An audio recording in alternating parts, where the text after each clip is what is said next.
If you're feeling like the headlines are all over the place right now, you're not wrong. Mortgage rates are stuck near 7%, home prices are dipping in some areas, but not everywhere, and inventory is climbing faster than it has in years. So what does that actually mean for everyday people like us? For families trying to figure out if now is the right time to make a move? In this video, we're going to unpack it all using real data from the latest reports by Bankrate, HousingWire, Realtor.com, Fannie Mae themselves, and Zillow.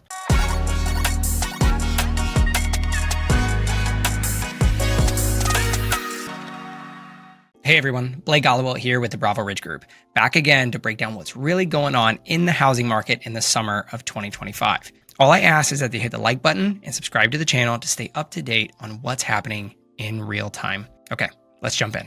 Number one, mortgage rates. If you're a buyer, this has probably been your biggest concern, and for good reason. As of late May 2025, Bankrate reports that the average 30-year fixed rate mortgage is sitting around 6.94%. indicating that affordability is likely to be a continuing issue for the rest of 2025. Bankrate's chief financial analyst, Greg McBride, said in his 2025 mortgage rates forecast that the average 30-year fixed rate mortgage rate will spend most of the year in the sixes with a short-lived spike above 7%, but never getting really below 6%. A lot of people were hoping that this year would bring rates into the mid-fives, but that hasn't happened. And now experts are adjusting expectations. He says, continued economic growth, inflation concerns, and government debt are all playing a role in keeping rates elevated. So for now, 6.5% to 7% is the new normal. And that's continuing to challenge affordability, especially as home prices remain high in many parts of the country. Number two, inventory is rising. But why? Because this is where we're finally seeing some movement. According to the National Association of Realtors, total housing inventory registered at the end of April was 1.45 million units. That's up 9% from March and 20.8% from 1 year ago. It's still not what's considered a balanced market. We need around 5 to 6 months of inventory for that, but it's the highest that we've seen since pre-pandemic. And that growth in inventory isn't just from new listings flooding the market. As Bankrate points out, a big reason is that homes are simply taking longer to sell. In other words, buyers are more hesitant and homes are sitting. Greg McBride also points out that sluggish home sales have inventory of homes piling up in many areas. Realtor.com reports found that the number of homes actively for sale continues to increase, 29.5% higher than this time last year. This is the 82nd consecutive week of annual gains for inventory. They also state for sale inventory in May climbed to a new post-pandemic high, driven by large inventory gains in the West, around 40.7% year over year, and the South, 32.9% year over year. That's a huge shift towards a market that's friendly for buyers. Number three, what's happening with home prices? Okay, so now we know that rates are high and inventory's up. But what about the prices? Well, this is where it gets interesting. Let's start nationally. According to the Case-Shiller Index, home price growth in March 2025 was up 3.4% year over year. And April's median home sale price hit $414,000 at an all-time high for that month, according to the National Association of Realtors. But that doesn't mean prices are climbing everywhere. Zillow forecasts that home values are expected to decline by 1.4% in 2025, thanks to increased inventory and subdued buyer demand. And in HousingWire's latest mid-June report, they show real-time data from Altos Research revealing that home prices are up just 0.55% nationally compared to summer of 2024. That's the softest appreciation we've seen in years. In fact, as of June 6th, prices in 11 states are already at or below 2024 levels. That includes Hawaii is down 3.8%, Iowa here is down 2%, Arizona down 1.6%, Florida down 1.2%, and Texas also down 1.2%. And nearly 40% of all active listings nationally have had at least one price reduction, which is the highest percentage seen in June in over 15 years. Number four, will we see a market crash? Probably not. Prices are cooling, yes, but not collapsing.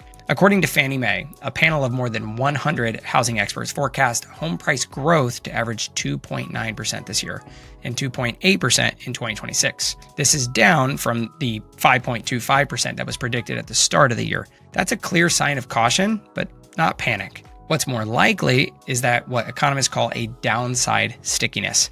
That's the idea that most sellers just won't accept a lower price unless they absolutely have to. As HousingWire explains, existing homeowners don't like to price their homes for less than what they were once worth. Most prefer to hold and not sell rather than take a perceived loss. This is especially true when homeowners are sitting on super low mortgage rates, many under 4%. They're not eager to sell unless they absolutely need to. Number 5, construction and tariffs. New construction had been one of the only places buyers could find relief in the past couple of years, but even that's getting tougher too. According to both Bankrate and Realtor.com, the recent spike in tariffs, particularly on steel and aluminum, is driving up material costs fast. We also know this as shrinkflation, or the practice of reducing a product's amount or volume per unit while continuing to offer it at the same price. The builders have even cut back on the sizes of homes by a few hundred square feet, while still trying to sell them at the same price. You can check out this article by the National Association of Realtors from January 2025, showing that buyers are looking for smaller homes.